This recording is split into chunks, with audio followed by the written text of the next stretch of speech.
আজ 21শে নভেম্বর আমরা বেরিয়েছি নেপাল ট্রিপে। এবারকার ট্রিপ আমরা করছি একটি ভ্রমণ সংস্থার সাথে। দেখি অভিজ্ঞতাটা কেমন হয়।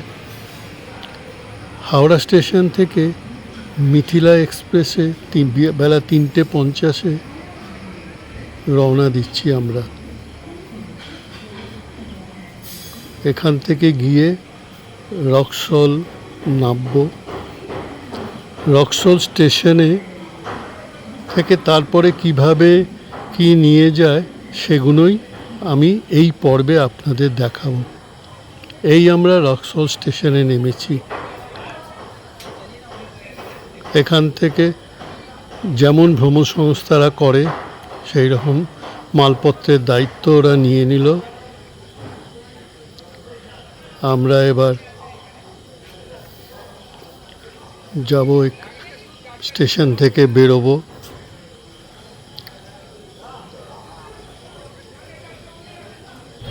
এবার আমাদের টোটো করে বলল, টোটো করে এখনও আমরা বর্ডার পেরোবো না, আমরা রক্সলেই একটা হোটেলে উঠব। এই হোটেলে আমাদের 3 ঘন্টার জন্য ওরা ভাড়া নিয়েছে। পরিবার পিছু সবাইকে রুম দেওয়া হয়েছে। সবাই একটু স্নান করে ফ্রেশ হয়ে তারপরে লাঞ্চ করে আমরা এখান থেকে রওনা দেব চিতওয়ানের উদ্দেশ্যে।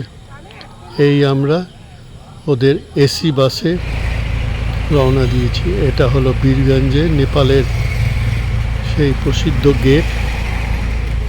এইটা পেরিয়ে এইখানেই একটা ফর্মালিটি অনুযায়ী আধার কার্ড দেখে ওরা চেকিং করে। আমরা যাচ্ছি চিতওয়ান ফরেস্টের দিকে। এখানে রাস্তার ধার দিয়ে দেখি পুজো যেন এসে গেছে, পুজোর টান, কাশফুলের বন। কি সুন্দর রাস্তার ধারে ধারে কাশফুলের বন।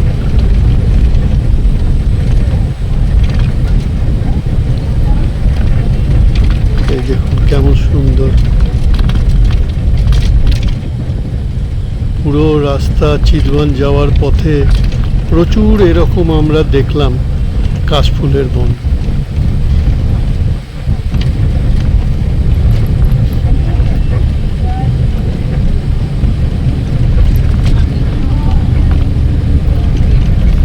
এই আমরা বাসে করে এসে পৌঁছলাম চিতওয়ানের ভেতরে, ফরেস্টের ভেতরে একটা হোটেলে,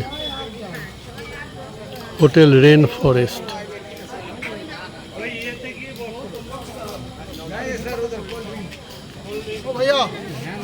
আমরা এখানে নেমে রিসেপশনে ওরা একটা ওয়েলকাম ড্রিঙ্কস দিল।